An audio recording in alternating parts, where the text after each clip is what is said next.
than 6 hours away from California and the sunny side, and it is absolutely freezing outside. Again, I think it's like 25 degrees out there in Phoenix, Arizona. I'm not sure why it's that cold, but it is. So just spent another night at another Airbnb.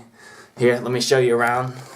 There's a bed that I slept in. Let's unplug this before we break it. So this is where I got some work done. This is where I slept. Let's look at some of the terrain out here. Here, I should probably just walk you outside anyways. So we've got a nice day lined up. Probably go for a little bike ride. It's gonna be a fun day. Can't wait to be in California. Oh, listen to them. Look at them all. They're so happy to see me. Even look at the ducks.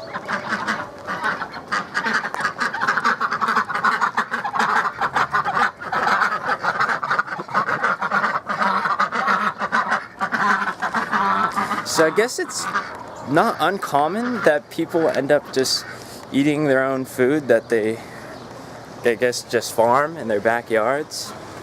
So it's really interesting to find that a lot of people here on this coast, because even in New Mexico, the same thing at that Airbnb house. They had a chicken house, they had ducks too, because apparently ducks lay more eggs than chickens do.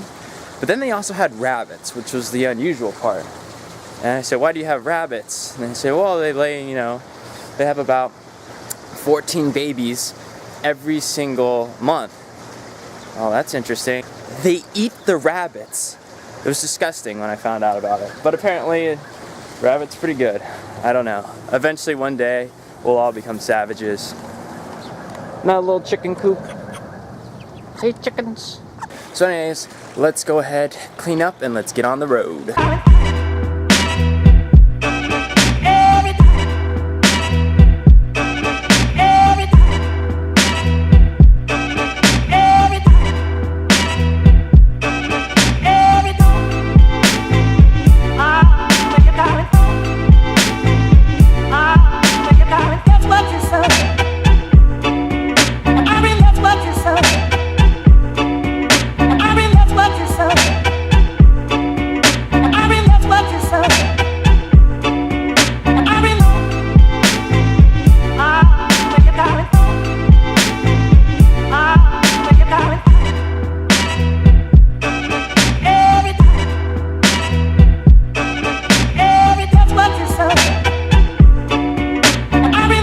Oh crap, we're coming up to an inspection station.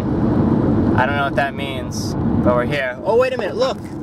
We're in California! But they're gonna inspect us now, so I gotta stop. Hello! Wow. I'm not really sure what they were looking for. Whoa, look at all the greenery out there.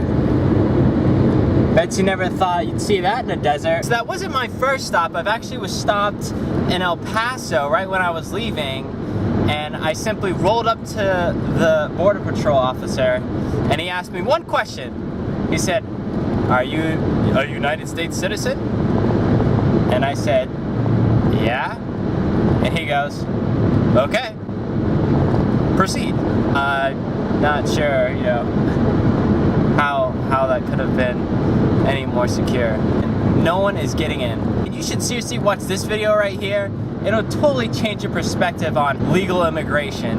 I mean, it's really, we don't do anything for the world in terms of letting people into our country. But we are now officially in California. Welcome aboard. That's what you said.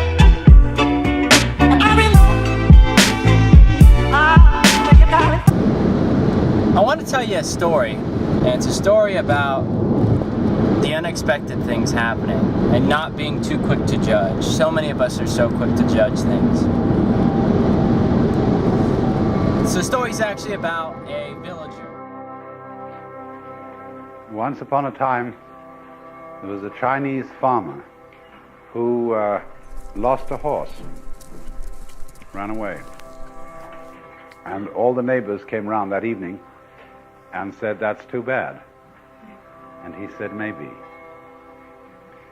The next day, the horse came back and brought 7 wild horses with it. And all the neighbors came around and said, "Why, that's great, isn't it?" And he said, "Maybe." The next day, his son was attempting to tame one of these horses and was riding it and was thrown and broke his leg. And all the neighbors came round in the evening and said, "Well, that's too bad, isn't it?" And the farmer said, "Maybe." And the next day, the conscription officers came around looking for people for the army, and they rejected his son because he had a broken leg. And all the neighbors came round at the evening and said, "Isn't that wonderful?" And he said, "Maybe."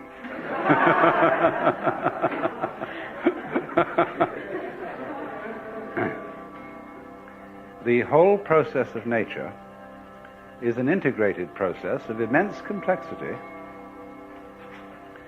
and it is really impossible to tell whether anything that happens in it is good or bad, because you never know what will be the consequences of a misfortune, or you never know what will be the consequences of good fortune. So the lesson behind this story is you don't know what's going to happen based upon one specific circumstance. You don't know what's going to come from the things that happen to you. And so not every single situation can be perceived as negatively or positively. And life goes on either way. And it really comes down to how you handle those sort of situations. And so for that story, it had a personal impact, and it resonated really well with me because when I was 19 years old, I got arrested. And I thought it was the worst thing that could have ever happened to me. And it wound up being the greatest thing that ever happened to me. So I'll have to share that story on another video. Most importantly, I kind of just want to get to California. And if you haven't seen the view, actually we are in California, but I'm not in the actual city yet. I'm not in LA yet. We're still in just mountain range. I can't even make phone calls right now, but this is pretty awesome, I got to say. If you can see that mountain zooming in here, that probably looks horrible, but that's where I'm going.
Dang, didn't see that coming.